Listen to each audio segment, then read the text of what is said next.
Previously on Ancestry Mystery. I found a bag of pictures. I want to try to find the living relatives of these people so that we can return these pictures back to their family.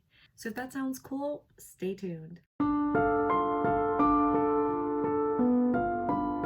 Here is the tree that we left off with after episode 3, so make sure to check that out if you haven't seen it yet. And here is the family tree that we end up with at the end of this episode. So make sure to watch to the end to learn how to use pictures to solve mysteries. Hey guys, so thank you so much to everybody who subscribed and left comments, nice comments, and also some mean comments, which is surprising. But anyways, I guess I just wanted to address some of the comments in real quick. So if you want to play along, I did put the tree that I'm working on for free on public access on Ancestry. Some people have mentioned that maybe the family gave the pictures away on purpose. It's possible. More than likely what happened is a really old person died and there was an estate sale, and people just go to estate sales and get pictures and stuff, and they put them in bags and send them to a consignment store, which is exactly where I found them. And it was just a bunch of families mixed in together. I'm pretty sure these pictures were just in an estate sale and probably just got separated from the family. So what else do I want to tell you? So one of the it was kind of a weird comment that I got, but somebody was like suspicious of me for doing this. They were wondering if I had ill intentions. I was like really suspicious about their suspiciousness about me. What kind of person would think, like, what could I do that's bad? I just don't understand. Like, what am I gonna like blackmail the family? Like, if you want to see your pictures again, you're gonna give me the money. Calm yourself, sit down, chill. Sometimes people do things to be nice and just because it's fun for them. Like sometimes that happens. I'm just trying to return these pictures. I like genealogy. I like solving mysteries. I like helping people. I like teaching people how to do genealogy. But seriously, don't be a jerk. So for me, it's just fun. I don't know what else to tell you. The person asked me what my credentials are. I do have a professional genealogy website. I do take clients. I mostly work with people who are adopted and looking for their birth families, or I also work with Jewish families that are trying to connect the bridge from the US or Canada back to Poland, Germany, Prussia type areas. So that's my main focus for work. I'm also on the Association for Professional Genealogists, so I can link that below. What else did people say? Yeah, mostly people were super nice, and people are saying they're really inspired to go do their own research. So I definitely encourage you to do that. And this video, I'm gonna do kind of more like a live stream because I want to get this video out to you guys quickly. The last video took me too long to edit, and so I'm gonna kind of do more like a live stream, but I can't do live streams until I hit 1,000 subscribers, and I think I'm at like 50 subscribers. So please hit that button and notification bell and thumbs up it if you like this content, just to let the YouTube algorithm know that it's something that they should push out to other people, and so they can recommend you other videos that are similar. Somebody also mentioned in Reddit that it's actually really common for like branches to break off from families. So there might be a situation where there's a branch of the family that might not have any pictures and might not know very much about the family at all, and other sides of the family may have many pictures and lots of information. So in my case, I recently connected with a long lost branch of the family, probably within the last year or two. And that side of the family is very fragmented and they don't know each other. And so by the time I got in touch with my second cousin, she had thrown away the family pictures last year because they were in German, and she doesn't speak German. I speak German. I took German in high school to honor my German grandfather. Then she threw them away. So that is one way photos can get lost. The other way is that you have a bad association with the photo. So for example, if the photo just reminds you of bad memories or it's someone that you don't like. I know I have a cousin who sent me the photo of like his like great uncle and grandpa and stuff, because one of them had like left his wife and started a new family, and the other one like died in a mental asylum in Poland. So he like didn't want those pictures anymore and offered to give them to me, which I took one of them and I kind of regret it because those pictures are haunted AF. If you would like me to do a video on those, leave a comment below and say, tell me about Moritz. No, don't say that. It'll give him more strength.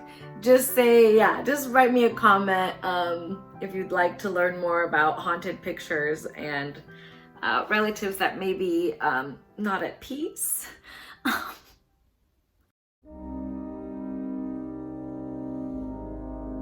Yeah, I'm gonna head over to my computer now. I'm gonna record my screen and talk to you about what I'm doing. Okay, so now I'm at my desk. In the previous episode, we figured out that Sophie was one of the remaining children who survived scarlet fever. One of the other remaining daughters is called Louise. Lois. I can never pronounce this name. I'm so sorry. I was able to find the Papillonian senior junior class yearbook, where she was actually part of the editorial group that made the yearbook. And here is her yearbook picture. Her cute little glasses. She looks so nerdy. I love it. She was also active in the Glee Club, and so here's a little zoom of her little tiny glasses and her big bow. It seems like she was in lots of extracurricular activities, and there's just tons of photos with her and her classmates. So now back to her sister Sophie.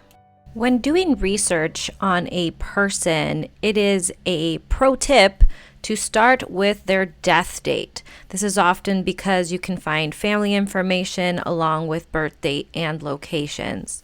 So in this case, I found the gravestone on Ancestry through Find a Grave. Find a Grave is a free website where volunteers take pictures of tombstones. So if you know where your ancestors are buried, you can probably ask for a picture. And if you email the cemetery, you sometimes get special goodies from them. The cemetery records confirm the familial relationships that we had already figured out, so I'm going to go ahead and save that as a source.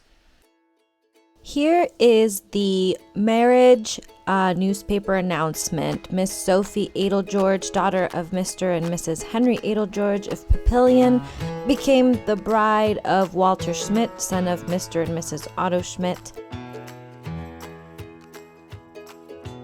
So now we know her husband's name. Hopefully this will help us find her kids so we can return the photos to them. Now that we've entered the father's name into the database, it becomes pretty easy to find their son, Robert, who we will learn also goes by Bob. And thanks to Cat Island for also pointing out this obituary, which has this picture of Robert with a deer. So here we find the obituary for Robert Walter Schmidt, born 1945, died 2016, buried in Omaha, Nebraska. And somebody named Judy left a message from Marilyn with her phone number. Judy, please don't put your phone number on the internet. It's not safe. But I did decide to call Judy. Calling now. Okay, so I just talked to Judy, I think, and I don't know. She asked me to call her back. She said that Marilyn did have kids, and I was trying to explain the whole situation, but I was so nervous. Like, look, I'm like literally like, I'm pretty nervous. I hate doing phone calls, guys. I can't do it. So hopefully somebody emails me back. I'm like super nervous.